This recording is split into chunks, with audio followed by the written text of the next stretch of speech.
Tadi kita sudah membahas mengenai organ reproduksi internal wanita yang pertama, yaitu vagina.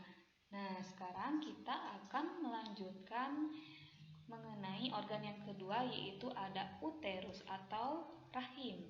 Nah, uterus atau rahim ini merupakan organ yang berdinding tebal dan memiliki atau tersusun atas jaringan otot yang memiliki bentuk seperti buah pir yang terbalik.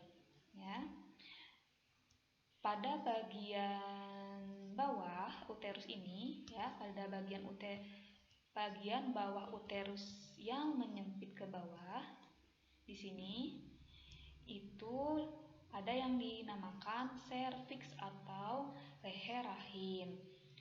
Fungsinya, fungsi dari uterus atau rahim ini adalah sebagai tempat pertumbuhan dan perkembangan embrio hingga ia siap lahir. Lalu, sekarang kita akan kaji apa saja yang termasuk atau apa saja struktur penyusun dari dinding rahim atau dinding uterus ini.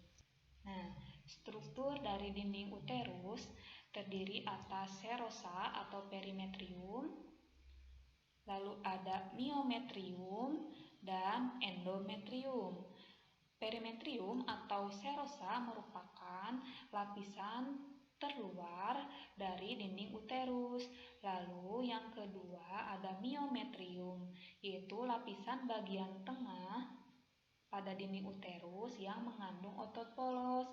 Lalu yang ketiga ada yang namanya endometrium atau lapisan dalam uterus, lapisan dalam dinding uterus yang mengandung lapisan basalis dan lapisan fungsional.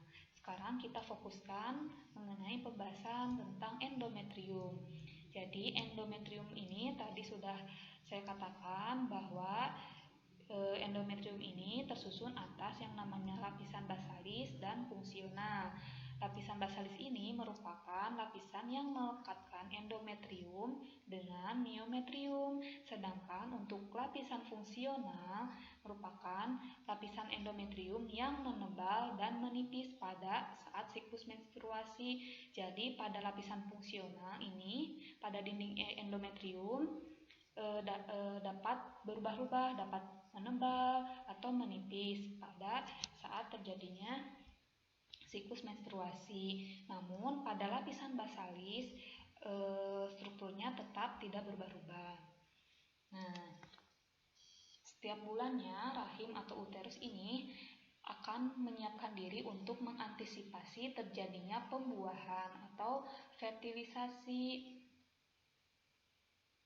yang mendekati ovulasi atau saat sel telur dilepaskan, maka hormon estrogen akan meningkat sehingga rahim akan merespon dengan menebalnya lapisan endometrium. Ya, jadi ketika terjadi penebalan dinding endometrium, maka terjadi yang namanya ovulasi. Maka pada saat dinding endometrium menebal, dia siap dibuahi atau siap